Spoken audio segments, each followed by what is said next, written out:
to Roanoke Hobby and Electronics. We're back in the studio again, and we're going to follow up on an earlier video that we did on the chip and pocket chip unboxing.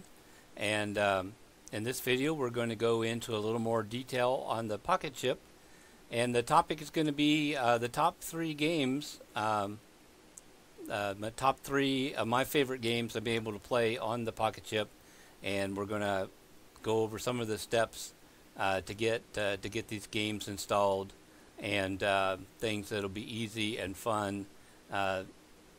You know, a lot of the other videos I've been watching, people are calling the pocket chip a gaming device. I mean, it's more than that to me. It's a little portable Linux computer that you can take around anywhere, and you know, you get to play games on it. That makes it all that much better. But so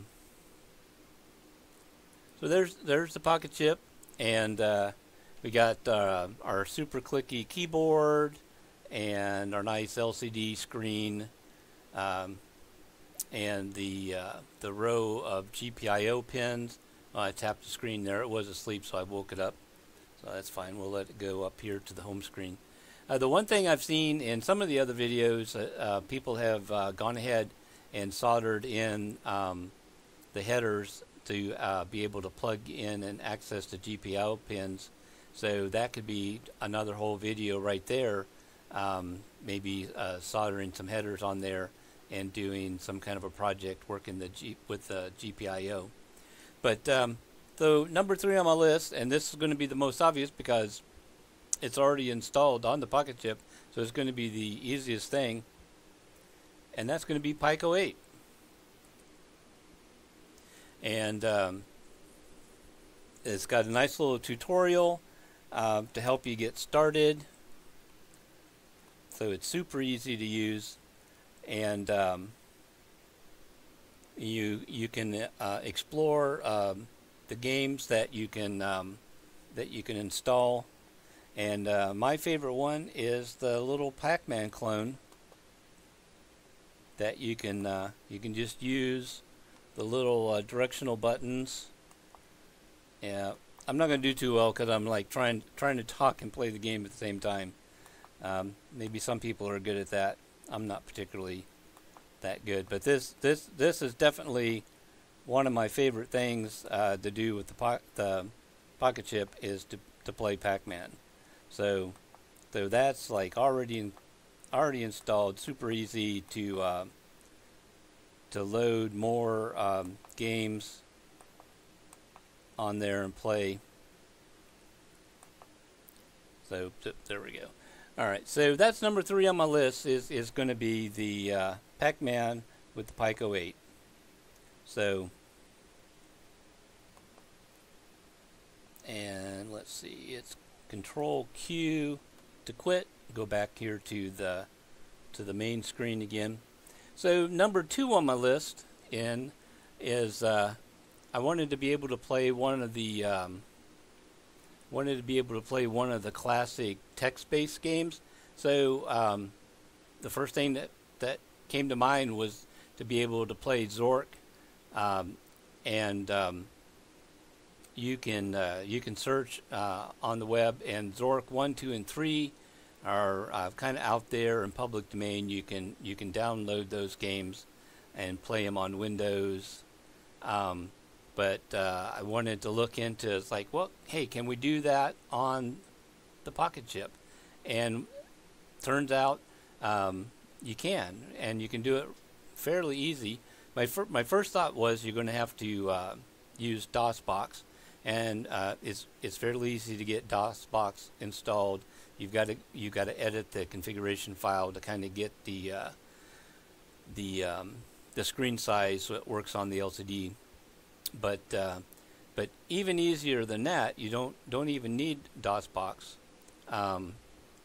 You can get the games, you can download as a zip file, and what I've done is I've downloaded them. I've loaded the game files on a USB thumb drive, and we can load them on there, and So the first thing you need to do, you're going to need to go out here to the terminal, and this is unfortunately some of the limitations I'm running into with my camera here is getting some decent focus where you can see what I'm typing in, but I will, and you can see the camera reflection of the camera in there.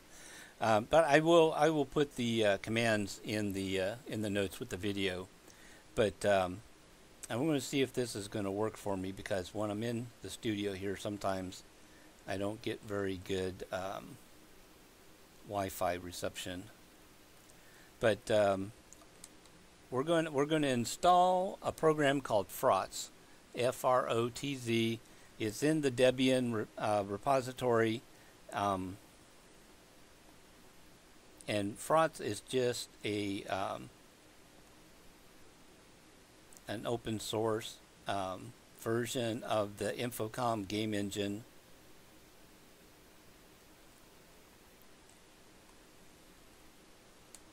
But we're going to see if we're going to get this to work. So before you try to install something, you want to do sudo that gives you the elevated permissions, apt-get update.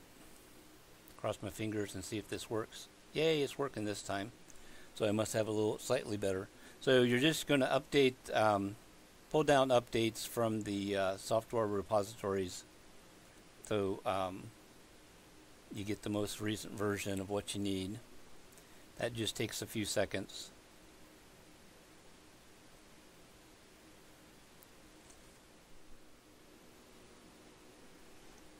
Okay, so the update is finished. So then next we're going to do sudo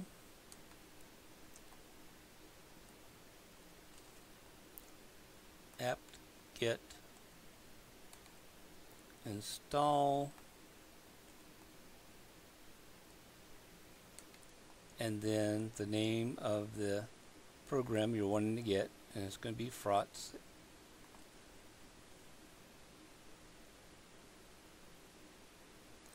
And of course I expected that. You probably can't see it very well on the screen, but it's just telling me that the most recent version is already installed. And the way you want to run it, and we're going to show you the long way, and then I'm going to show you a little shortcut. It's just Frotz, and then you got to give it the path to the data file for the game, and you need the full path. So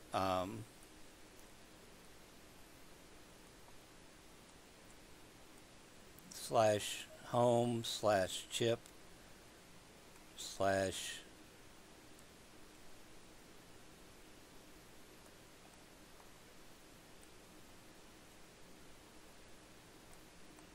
downloads / and then I put it in a folder called Zork 1, and then / and then the name of the data file, and then it will actually run just a native program that you've installed. So don't need DOSBox. You can run it just like that from the command line.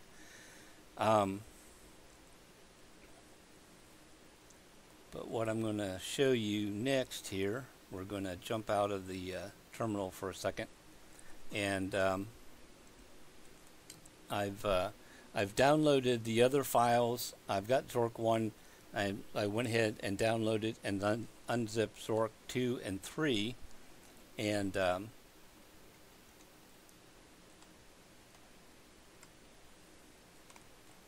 we just plug in the USB flash drive there.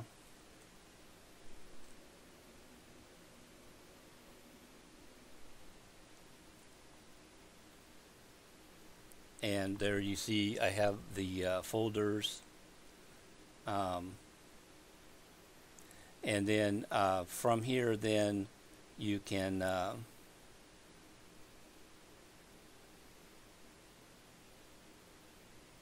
you can copy and paste those folders into your downloads folder. And of course, just because I'm trying to record it, it's not going to cooperate with me. Actually, I found that using one of the little stylus helps you with the with clicking on things on the screen. I should be able to just double tap those. There we go. And I don't even know how that folder got in there. Okay. Must be just something the way I'm tapping it is not working. Anyway, I don't want to waste a lot more time, but you can use use this to copy and paste your the folders with the games.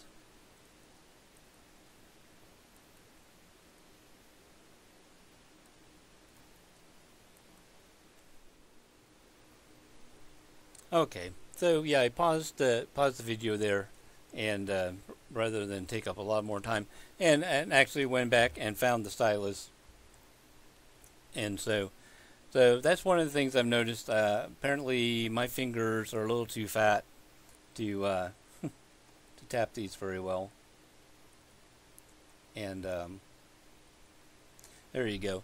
So yeah, so I've got the first folder.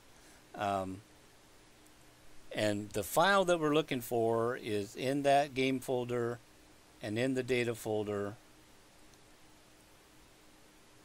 is this Zork1.dat, and that's actually what Frotz is going to use to run the game. And so what I wanted to show then was, so on the USB flash drive, I've got all three games. So we're going to go in here and we're going to copy that one, and then we're going to paste that. Go back here and copy the third one.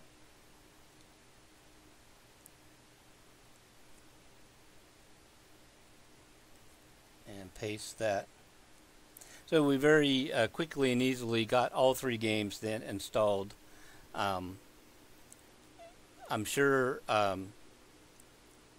you can, there's a little utility where you can actually install or download from the command line with wget, and you could probably do that, and then from the command line unzip the archive. But it was, to me, a whole lot easier just to download them on another computer, unzip them, and move them over this way. So now we've got them. We've got all the game files, and the last little trick then I wanted to show you then to make it a little easier to actually run the game, instead of typing the big long path to the DAT file every time you want to run it. You can make just a quick little shell script. So I had created a folder called Games, and we'll list the directory here. And I've created a little shell script called Zork1.sh, and the little command line editor is Nano, that's already installed. So I'm just going to show you real quick.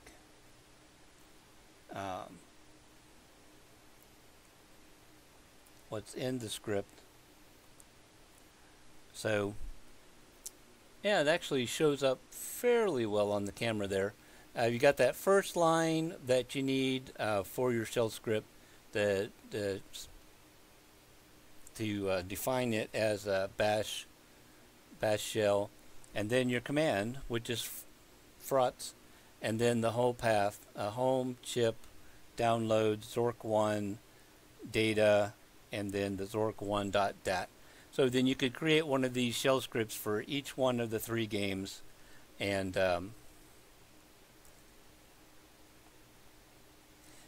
then to be able to run the game, then it's just a matter of making that executable and then running it. And I'm just going to show you.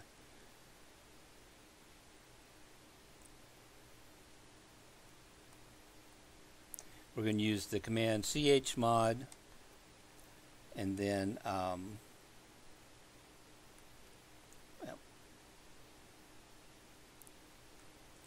plus X, we're going to add the executable bit to it, and then the name of the file, Zork1.sh, and then we'll do a file listing again. Then you'll see then that Zork1 has the executable bit on there so that you can actually run it. And then just the single dot for show that the directory that you're in, slash, and then Zork1.sh,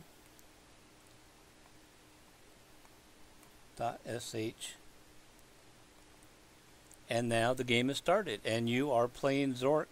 A fairly quick and easy way to install it, and it's a fun game. Back in the mid to late 80s, these were the first computer games that I had played, and now that I've got Zork 1, 2, and 3, there's several other of the old text-based games that are out there in the public domain that I can install.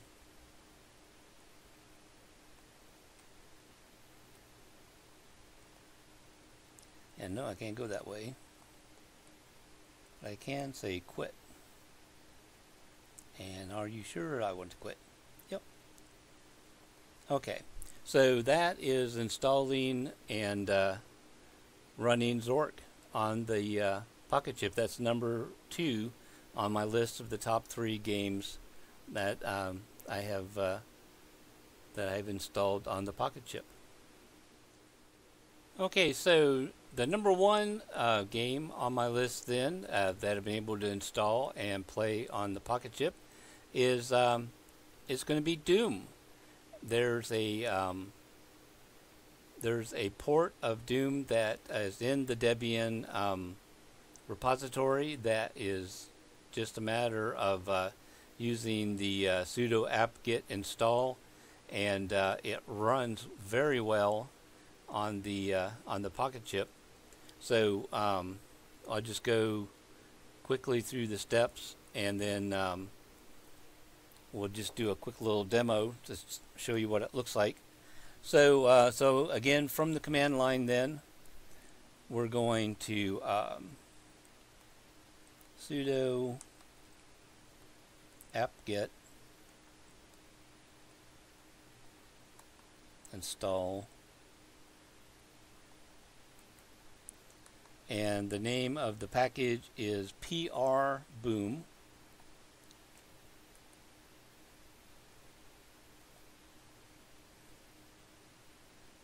And I've already installed it, so it's saying it's already the newest version.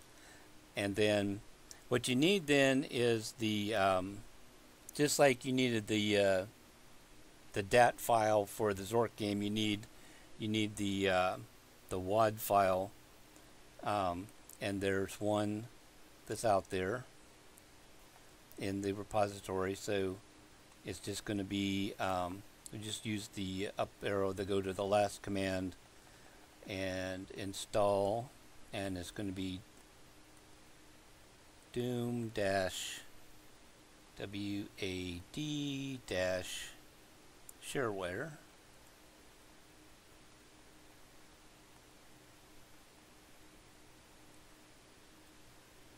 And it's going to go out, and it's going to download it, and on mine, of course, it's going to say I've already got the newest version. So the files are installed. Now, what I have found, you can play it the game with just the keyboard, but it gets awfully difficult. So what I've actually done is use the handy use for that USB port on there, which is going to plug in a mouse. And I know that kind of defeats the purpose a little bit by having a mouse, but for Doom it makes it a whole lot easier. So then just from once it's installed from the command line, then we're just going to go PR boom. And if you've got an external speaker, you can plug it in so you can hear the sound, or you can use earphones. But Doom loads up and runs quite nicely.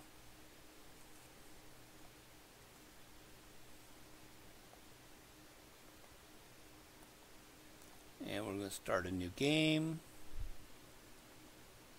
Knee deep. I'm chicken, so I'm going to play the easy level there. So then you can move around with your mouse. That's what I'm using here, and then use the W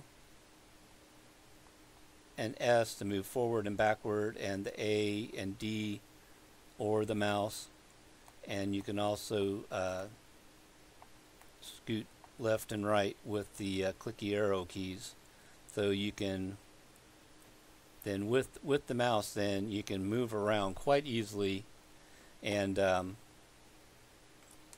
space key to open the doors.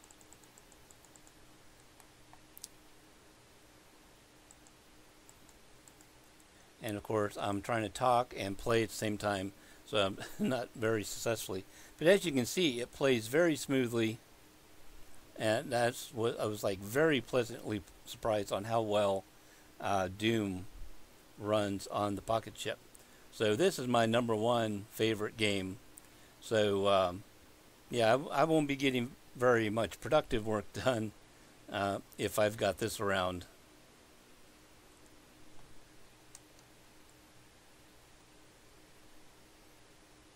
So there you go. So that's my 3 favorite games. My 3 favorite games for the pocket chip. I'll be sure and post on the blog and on the video notes the commands that I use, but and I'm sure there's going to be lots of other things I can be able to find out there that'll run on the pocket chip, but that's my top 3 for right now. So that's going to wrap it up for this video. Be sure and check out the blog, roanokhobby.info. We've got a little online shop there. We've got some Raspberry Pi and Arduino compatible boards for any projects that you're interested in building. And if you find the videos useful, and give us a thumbs up and subscribe to the channel, and watch the blog, because I'm gonna very soon be announcing something pretty exciting here in the month of July. So keep an eye on the blog and on the channel. So thanks for watching, and come back. We'll have some more videos about the chip and the pocket chip very soon.